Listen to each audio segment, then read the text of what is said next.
Hi, welcome back. I know my fans have missed me. I hope you know I'm kind of kidding. Okay, so this video is for my friends and family in the US, particularly in Ohio and New York, who are wondering about what the food is like in Australia.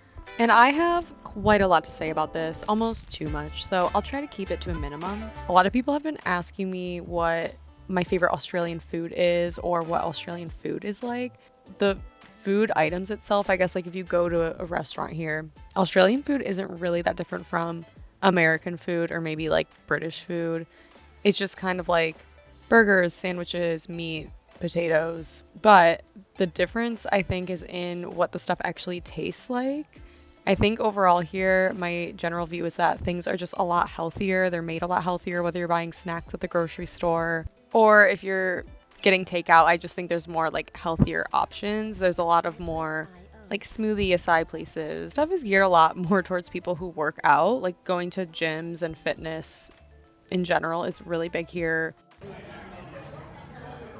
So because a lot of things here taste different, I kind of wanted to compare American brands in Australia and see if it would taste differently, because in general, cheese here, like cheese snacks, anything like that, just tastes different. I don't know what it is about it. I don't know, it has this like powdery taste, like if you're gonna get like cheese crackers or something. And so yeah, so I went and bought a box of Kraft mac and cheese. When I tried it, it tasted sweeter, and I was like, this does not taste like mac and cheese to me. Okay, another big one that's so different here is chocolate. When I first got here, people said like chocolate here isn't really that great, and obviously there's options that are so good that you can only get here. But in general, it also tastes different, possibly because like the sugar is different. Again, I think there's a different standard as far as health with sweets. Like I think stuff in the US just has a lot more sugar, types of sugar that is not used here. So I tried Kit Kat and Twix, and it like tasted like if you left Halloween candy out, like your bag of Halloween candy for a month untouched and then ate it, like stale chocolate. And then when I was looking it up online, I saw something about how when chocolate is made here, it has to be made to melt at a higher degree. And so that can make it a little different as well. Even I got like sour candy, and again, tasted healthier, tasted like I was eating ingredients like that my body could digest. So I think there's a lot of perks to that. That leads me to the fast food. So you know that I've gotten McDonald's a couple times here. I would say it's half and half of what tastes the same and what tastes different. I got Subway the other day, and there's something about Subway, if you guys have ever heard that it's like a depression snack, you'll get Subway like every single day. I don't know, I was just really craving it. And again, tasted different. It tasted so different. I feel like there wasn't a sodium in it. Okay, then we went to a circus, and when I go to something like that, I'm planning the whole day in my head, like what I'm gonna buy there, like what snack. Definitely had to get popcorn. And when I got there, I saw there was a Dagwood dog on the menu, and so I had to Google it, and it was just a corn dog. So I got that, and Kat got this donut. It was like a fried donut, and yeah, pretty much just tasted like standard circus food. Really no other notes there. Okay, now I want to talk about the names for things here that are different, because some of this stuff just sends me. Like, okay, here they call basically anything that's put between buns is a burger. So in the US, if I'm getting a burger, I'm talking about a hamburger. Like it has a meat patty in it.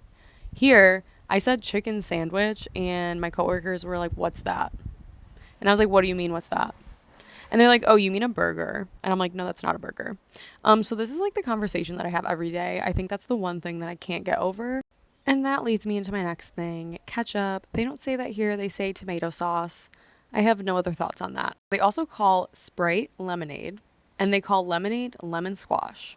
Like if you say Sprite, they know what you're saying. And I've never ordered a lemonade where they've given me lemonade. It's always Sprite. But like I would never say lemon squash. Okay, so this one is I'm just never gonna get used to it. They say chips instead of fries, which like is not that uncommon, for other places to say that. But I was like, well, what do you call chips then? Because, I'm talking about like potato chips.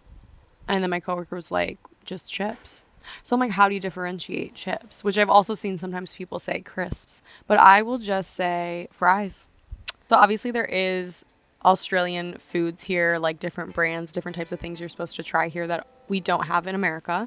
So the first one that people kept telling us to try was ginger beer. We kept asking for ginger ale. And yes, like you can find ginger ale at the grocery store, but people here more so would drink ginger beer. Now, if you order ginger beer in the US, it's going to be like super flavorful and not something I think you would want to just like drink without alcohol. But everyone had said that Bundaberg here is like the brand you have to try. It's Australian made. So finally, yeah, we tried it and it was so good. It was kind of like less sweet than ginger ale in the US, less carbonated. It's more of like a crisp, refreshing drink. So that's something we get all the time now.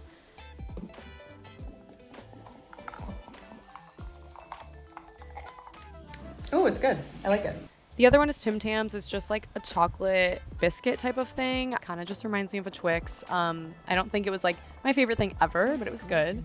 Okay, the other is Vegemite. Again, it's good. It just tastes like super salty. But I don't know why I was kind of shocked when I came here. Like I knew Australians ate Vegemite, but I don't think I realized like how much they liked it. I think I thought it was something that they just were told to eat growing up, but they genuinely like the taste. Another one, which I had heard maybe like a month after being here, was Jats, and they're so good. The people who told us about it said that Ritz are usually like the other cracker you would get that would be more like the old person snack. I have to agree, the Jats are way better. This is just like a random fact I'm throwing in is people here go grocery shopping barefoot. I've seen like people come in from the beach, but I've also seen them wearing completely normal outfits like khaki pants and just barefoot. Okay, so something I want to touch on is I think because things like food here is so different, I definitely have gone through stages here of feeling sick. And the first time was, I think, because I was just drinking the tap water, which is safe to drink, but I would feel like super nauseous, like super sluggish. So I ended up just getting a filtered water bottle. And that actually made me feel a lot better for a little while, but then I was feeling super sick again. So I realized I was drinking so much more coffee here than I do at home. We have this nice coffee machine at home. So I was making maybe like 4 espresso shots a day when I'm used to drinking 1. So I committed to taking a break from coffee for a week. And this was so hard. I felt like I was addicted to it because I would go to like make a cup after like the 3rd day. And I was like, no, it's fine. I don't have to do it. And my roommates would be like, what are you doing? Put the coffee cup down. And one day I made it and just like started smelling it because I like needed the coffee.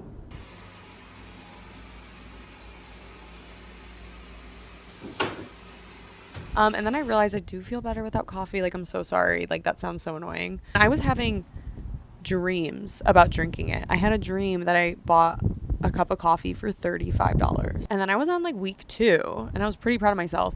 But then I like accidentally drank it. We were like, we have to get pumpkin spice lattes because it's fall, even though it's summer here. And I was going to order decaf, but I was so thrown off because they said they were out of pumpkin. So then I just ordered a regular latte with coffee. And I was like, oh my God. Then I had to drink it. So I think that was like my downfall. So I'm back to drinking coffee. I think that being here during my favorite season and favorite time of the year at home has caused me to feel a little homesick.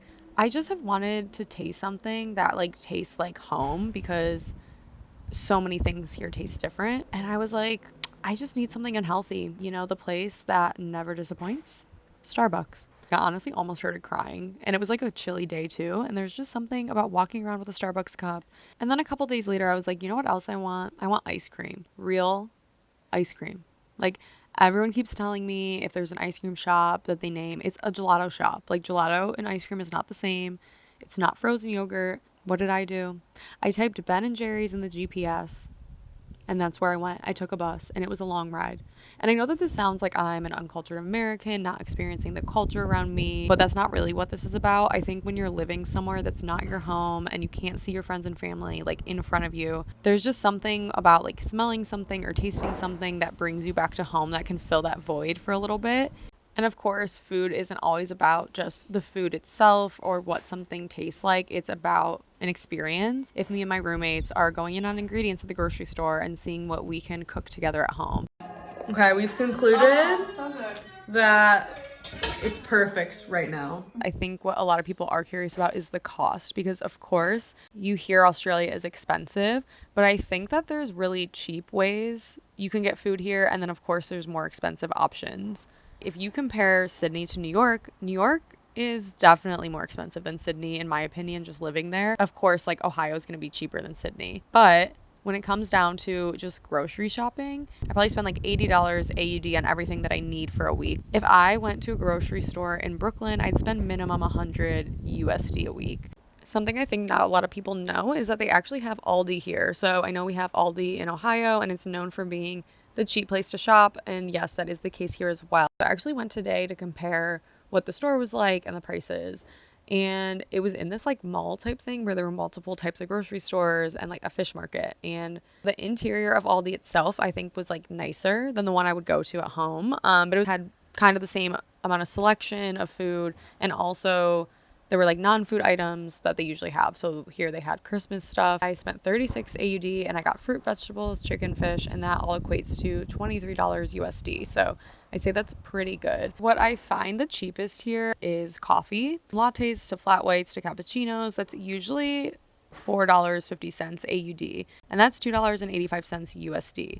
So I don't look at getting coffee here as much of a luxury as in the US, especially in New York where I'd spend $8 on a latte. A large coffee here is the size of a small in the US. Now I'm going to talk about restaurant prices because this is where it gets expensive. The other day I went to a bar and I got fries that was like $12 and a glass of wine was $11. I went to a breakfast spot. Breakfast burrito was $17. Likely you'll be paying like $19 for a cocktail at most restaurants. Alcohol here just seems to be expensive in general. So one night we were going out, we wanted to get a bottle of tequila, and the cheapest option we could find for a small bottle was around $50. But on the other hand, here sushi is really cheap. So usually for lunch, I'll go get a sushi roll for $4.70. We need to talk about the elephant in the room. We need to end on what I would say is both a high note and a low note. We're talking about Cheez-Its. If you were to ask me, no, people have asked me, what do you miss from home? What is one thing from America, besides my family, of course, that I miss? It's Cheez-Its. Like, there is nothing here like Cheez-Its. You can't find them anywhere. I once almost ordered a pack of 4 boxes for $100. So if anyone would like to start a GoFundMe, send me a box of Cheez-Its. Like, honestly, this is your sign. So yeah, that's basically all the things I wanted to cover with food. Again, I think like if you're here as a tourist, there's options that are cheap. If you're living here, there's options that are cheap. Yeah, I hope you enjoyed. I'll see you hopefully soon for the next video.